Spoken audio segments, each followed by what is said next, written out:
Halo semuanya, apa kabar? Semoga hari ini menyenangkan ya. Malam itu, desa Kidul diselimuti sunyi yang menyesakan. Di kejauhan, cahaya kuning pulung gantung, sang Banaspati menari liar di antara pepohonan, mencari jiwa yang tersesat.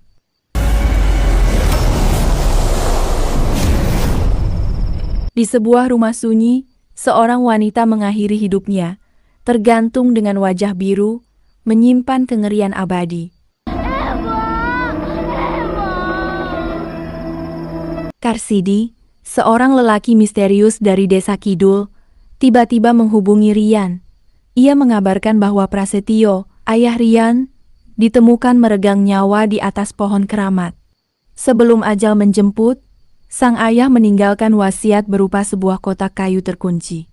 Karsidi mendesak Rian untuk segera datang ke desa Kidul. Saat Rian menerima telepon, seorang nenek tua misterius dengan tatapan menusuk memperhatikannya dari kejauhan, lalu menghilang di telan angin.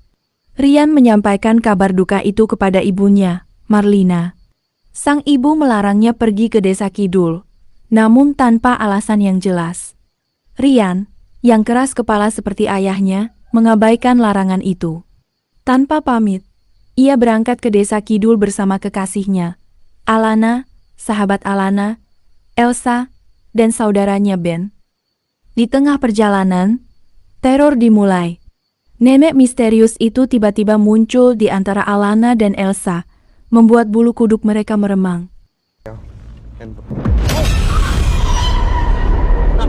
Sesampainya di desa Kidul, mereka disambut oleh Karsidi dengan senyum yang sulit diartikan.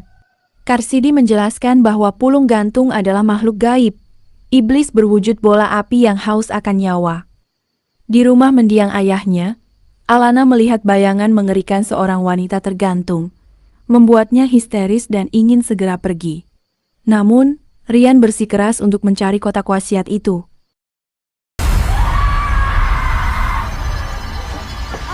Malam harinya, Rian dan Ben menyaksikan pulung gantung terbang memasuki rumah seorang warga.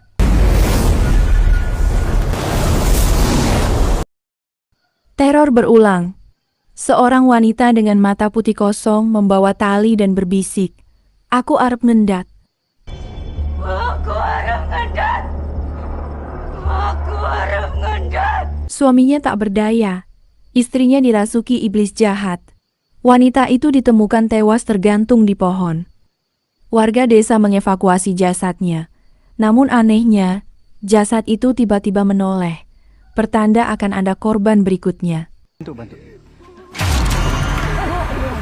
Jasad itu dimandikan dengan air kembang 7 rupa, ritual untuk mengusir Banaspati. Namun, pulung gantung tak gentar. Kali ini, ia merasuki Alana. Matanya berubah putih, dan ia berbisik, "Aku arep ngendat." Aku arep ngendat. Marlina, yang merasakan bahaya, menyuruh Rian untuk segera meninggalkan desa terkutuk itu. Namun, nasib berkata lain. Ban mobil mereka mendadak bocor, tertancap pisau misterius. Arwah gentayangan korban pulung gantung mulai mengganggu Ben, hampir merenggut nyawanya.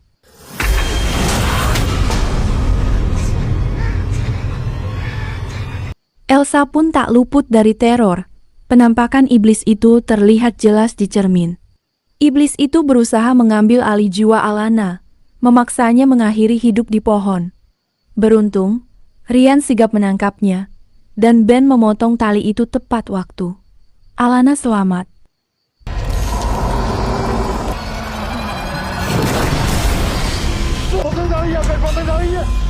Marlina mencoba meramu daun bidara sebagai obat, namun tak mempan. Nenek misterius itu, yang ternyata bernama Mbok Darsi, adalah pelindung Rian. Mbok Darsi merasuki tubuh Marlina dan berkomunikasi dengan sang Banaspati. Ia tahu siapa iblis itu, karena ia juga makhluk gaib. Mbok Darsi memerintahkan mereka membuat pagar bambu kuning melingkar untuk mengurung Alana. Ia juga menyuruh mereka menggali kuburan Kisangkut dan mengambil cincin saktinya, lalu memasangkannya ke jari Alana. Gali kuburan Kisangkut dan ambil cincin sakti. Kisangkut adalah seorang dukun ilmu hitam yang menguasai semua makhluk halus di hutan selatan. Ia mati 5 tahun lalu karena lalai memberikan sesaji 12 ekor celeng setiap Jumat Kliwon. Mayatnya dikubur di Goa Blarong, hutan larangan tempat para demit berkumpul. Rian dan Ben bergegas menuju hutan larangan, harus kembali sebelum maghrib. Di sana, Ben mendengar suara ayahnya memanggil. Rian melarangnya menoleh. Teringat pesan Mbok Darcy, jangan menoleh jika mendengar apapun di dalam hutan. Ben tak kuasa menahan diri dan menoleh. Ternyata, yang memanggilnya adalah pocong. Ben lari ketakutan. Kakinya ditarik oleh setan cebol. Rian mengikuti petunjuk Mbok Darcy. Temukan mayat pembisik waktu Ireng. Mayat itu berbisik.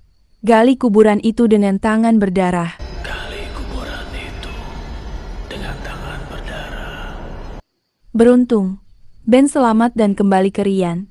Mereka tiba di Goa Blarong dan menemukan kuburan Kisangkut. Dengan tangan berdarah setelah dilukai silet, mereka menggali kuburan itu. Mereka melihat mayat Kisangkut yang masih utuh. Saat akan mengambil cincin saktinya, mayat itu tiba-tiba bangkit. Karena panik, Ben mengambil cangkul dan memotong tangan mayat itu, lalu merebut cincin saktinya. Setelah cincin itu diambil, mayat Kisangkut langsung berubah menjadi tengkorak. Dalam perjalanan pulang, Ben tergoda oleh wanita cantik dan seksi. Ketika Ben bertanya di mana rumahnya, wanita itu tertawa dan mengangkat tubuh Ben, menjadikannya mainan. Wanita itu menyuruh Ben mengambil batu dan memukulkan ke kepalanya sendiri.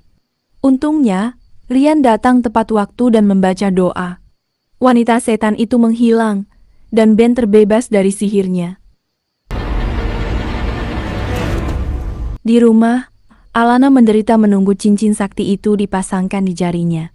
Namun, Rian dihadang oleh Karsidi dan teman-temannya. Karsidi merebut cincin sakti itu dan membawa Rian ke sebuah gubuk bambu. Di sana, Rian melihat ayahnya, Prasetyo, masih hidup. Ternyata, Prasetyo bersekongkol dengan Karsidi, memalsukan kematiannya demi mendapatkan cincin sakti Kisangkut. Hanya Rian yang bisa mengambil cincin itu, karena ia memiliki weton 23 Kliwon di bulan Suro. Prasetyo menjelaskan bahwa dengan cincin itulah kutukan pulung gantung di Desa Kidul bisa dihentikan. Prasetyo bercerita bahwa kutukan itu bermula dari perbuatan Ibu Rian. Dulu, Marlina melanggar pantangan dengan menanami tanah keramat. Itu tuh tanah keramat. Kita nggak bisa nanam di sana. Bisa celaka kita. Alah, kamu nggak usah percaya tayul kayak gitu, Mas. Menyebabkan banyak warga Kidul menjadi korban pulung gantung. Warga desa yang marah menyerbu rumah Prasetyo dan memukulinya. Marlina melarikan diri bersama Rian, meninggalkan suaminya. Beruntung, Kisangkut menolongnya. Kisangkut berjanji akan menghentikan teror pulung gantung dengan cincin saktinya, dan teror itu benar-benar berhenti. Rian merebut kembali cincin itu dan berlari menyelamatkan Alana, karena waktu hampir habis.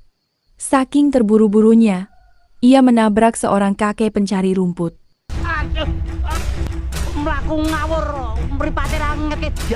Saat maghrib tiba, pagar bambu itu tak lagi berfungsi. Alana keluar dari lingkaran bambu dan mengambil tali untuk mengakhiri hidupnya. Sukma Alana tertahan di alam gaib, di bawah kekuasaan pulung gantung. Di sana, arwah korban pulung gantung bergelantungan di pohon.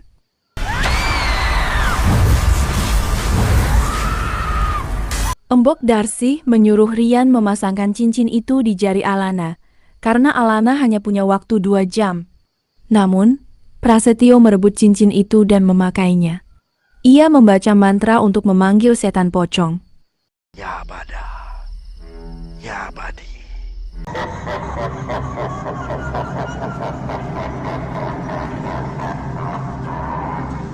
Terjadilah perkelahian sengit antara Rian dan Ben melawan Prasetyo dan Karsidi. Rian dan Ben berhasil mengalahkan mereka dan merebut kembali cincin sakti itu. Waktu Alana hampir habis, sukmanya akan digantung. Beruntung, Rian datang di saat-saat terakhir dan memasangkan cincin itu di jari Alana. Alana hidup kembali. Prasetyo hangus terbakar pulung gantung dan tewas. Dalam perjalanan pulang, Rian membuang cincin sakti itu ke sawah. Teror itu belum berakhir. Korban selanjutnya adalah Marlina, ibunya sendiri. Terima kasih banyak atas perhatiannya. Sampai jumpa di lain waktu.